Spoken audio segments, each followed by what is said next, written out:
तो ये कहानी है रानो चिड़िया की। आज जंगल में बहुत हलचल थी क्योंकि दिवाली का दिन आने वाला था। सभी पक्षी दिवाली की तैयारियां कर रहे थे। उसी जंगल में रानो चिड़िया अपने बेटे के साथ रहती थी। रानो चिड़िया एक गरीब चिड़िया थी। वो मेहनत मजदूरी करके अपने बेटे का पेट पालती थी। अरे माँ माँ, मेरे सारे दोस्त दिवाली की शॉपिंग कर रहे हैं। मैं भी इस दफ़ा दिवाली मनाऊंगा। पिछली दफ़ा भी हमने दिवाली नहीं मनाई। अरे मेरे प्यारे बेटे, तुम फिक्र मत करो। इस दफ़ा मैं ज़्यादा काम करूँगी और हम लोग दिवाली ज़रूर मनाएंगे। रानो चिड़िया कालू सेठ के यहाँ काम किया करती थी। वो कालू सेठ बहुत घमंडी था और उसे और उसकी पत्नी को अपने पैसे का बहुत घमंड था। यूं ही रानो चिड़िया कालू कौवे से कहती है, अरे अरे कालू सेठ जी, मैं आपका ये सारा खेत अकेले जोत दूंगी। आप बाकी सारे पक्षियों को मना कर दीजिए। अरे अरे छोटी चिड़िया, तेरा दिमाग खराब हो गया है क्या? ये इतना बड़ा खेत तू अकेले कैसे जोतेगी? अरे अरे, आप फिक्र मत कीजिए, मैं कल सुबह सुबह आ जाऊंगी। ठीक है, मुझे क्या, ठीक है, अगर तूने ये खेत अच्छे से जोत दिया तो मैं तुझे पैसे दूंगा। अब मैं चलता हूँ। यूं ही रानो चिड़िया घर आ जाती है और घर आकर अपने बेटे के लिए खाना पकाती है। अरे मेरे प्यारे बेटे, ये लो खाना, जल्दी से इसे खा लो, फिर मुझे काम पर जाना है। अरे माँ, इतनी रात को तुम काम पर क्यों जा रही हो? अरे मेरे प्यारे बेटे, तुम आराम से सो जाना, दरवाज़ा भी बंद कर लेना। अगर मैं काम नहीं करूँगी तो तुम दिवाली कैसे मनाओगे? तुम्हें दिवाली की शॉपिंग भी तो करनी है। तुम फिक्र मत करो, मैं कल सुबह तक वापस आ जाऊंगी। ठीक है माँ, मैं सो जाता हूँ। यूं ही रानो चिड़िया अपने बेटे को खाना देकर जंगल की तरफ निकल पड़ती है और सारी रात कालू सेठ के खेत में काम करती है। वो बेचारी सारी रात काम करती रहती है। दूसरी तरफ गौरी कव्वे ने तो दुनिया जहान की सारी चीजें इस दिवाली पर खरीद ली थी। अरे अरे गौरी, ये सारी चीजें तो अभी तुमने कुछ दिन पहले खरीदी थी और ये फिर से ले आई हो।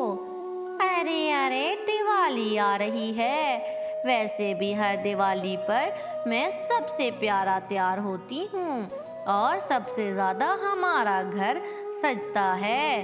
अब आप क्या चाहते हैं कि हम लोग भिखारियों की तरह अपना घर सजाएं? सबको पता चलना चाहिए कि मेरा पति कितना अमीर है। हाँ, ये तो तुम ठीक कहती हो। सही से अपना घर सजाना ताकि इन गरीब पक्षियों को पता चले कि हम जैसा कोई नहीं।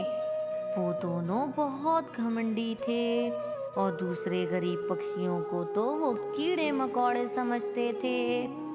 यूं ही दूसरी तरफ रानो चिड़िया सारी रात काम करती है। यूं ही सुबह हो गई थी। सुबह होते ही कालू सेठ अपने, शुक्र है ये सारा काम तो हो गया। अब मैं कालू सेठ से पैसे लेकर अपने बेटे के लिए दिवाली की शॉपिंग कर लूँगी। यूं ही चिड़िया कालू कौवे का इंतज़ार करने लगती है।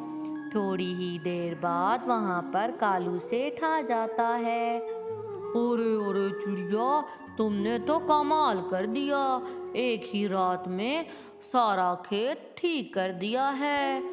हाँ हाँ कालू सेठ जी, मैं सारी रात नहीं सोई और सारी रात आपके खेत में काम करती रही हूँ ताकि अपने बेटे को दिवाली की शॉपिंग करवा सकूं। अब मुझे आप पैसे दे दीजिए ताकि मैं अपने बेटे के लिए चीज़ें ले आऊं।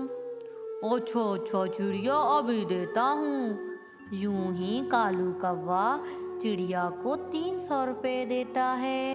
300 रुपए देखते ही चिड़िया की आंखों में तो आंसू आ जाते हैं। अरे अरे कालू सेठ जी, ये क्या? आपने तो कल पक्षियों को कहा था कि ये खेत ठीक करने के आप उन्हें 5,000 रुपए देंगे।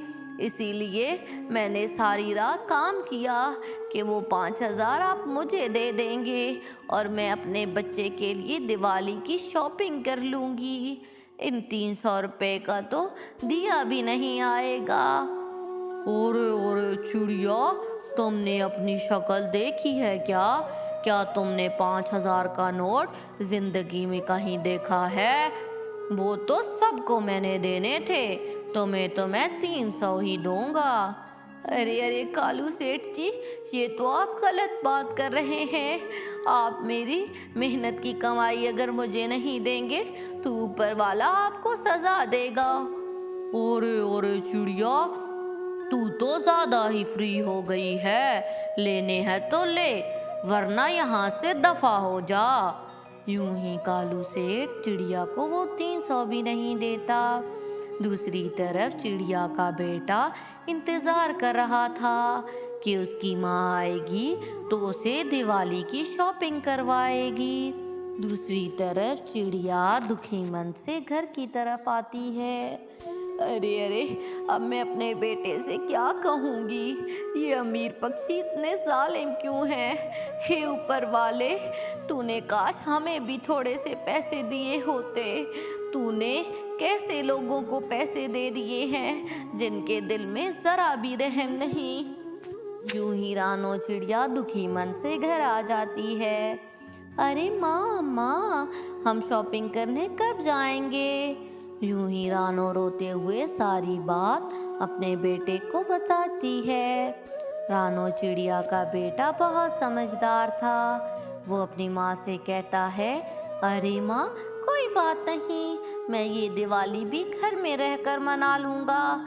मैं बाहर नहीं जाऊँगा तो किसी को क्या खबर कि मैंने पटाखे और दिए नहीं लिए। अरे मेरे प्यारे बेटे, तुम कितने समझदार हो। मैं अभी अपने बेटे के लिए चावल बनाती हूँ और तो तुम्हारी गरीब माँ कुछ कर नहीं सकती। यूं ही रानो चिड़िया अपने बेटे के लिए चावल बनाती है और वो दोनों आराम से वो खाते हैं। दूसरी तरफ जंगल में हर तरफ दिवाली मनाई जा रही थी। सभी पक्षी दिवाली में मसरूफ थे कि कालू और गौरी ने तो बहुत सुंदर घर सजाया था। हर तरफ दिए ही दिए थे। यूं ही एक दिया कालू और गौरी के घर में गिर पड़ता है और उसके गिरने से कालू और गौरी के घर में आग लग जाती है। कालू और गौरी तो मुश्किल से जान बचाकर बाहर निकल आते हैं, लेकिन उनका बेटा अंदर ही फंस जाता है। अरे अरे कालू जी, हमारा बेटा अंदर रह गया। यूं ही कालू और गौरी चीखते चिल्लाते रहते हैं, लेकिन पटाखों के शोर की वजह से किसी तक भी उनकी आवाज़ नहीं जाती और उनका बेटा अंदर ही जलकर मर जाता है। कालू कौवे का घर जल चुका था। यूं ही गौरी और कालू रोने लगते हैं। अरे अरे गौरी, मुझे तो लगता है उस चिड़िया की बद्दुआ लग गई है मुझे। मैंने उसके साथ बहुत बुरा किया। यूं ही रात गुजर जाती है और सुबह होते ही कालू कौवा रानो चिड़िया के घर जाता है। अरे अरे चिड़िया, मुझे माफ़ कर दो। मैंने कल तुम्हारे साथ बहुत गलत किया था और रात को मेरा घर जल गया और उस आग में मेरा बेटा भी मर गया। मैंने तुम्हारे साथ बहुत गलत किया था, मुझे माफ़ कर दो। यूं ही कालू और गौरी को उनके किए की सज़ा मिल गई थी। रानो चिड़िया तो कालू कौवे को माफ़ कर देती है। तो प्यारे व्यूवर्स, अगर आपको मेरी ये कहानी पसंद आई हो तो प्लीज़ मेरे चैनल को सब्सक्राइब कर दें और इस वीडियो को लाइक करना ना भूलिएगा।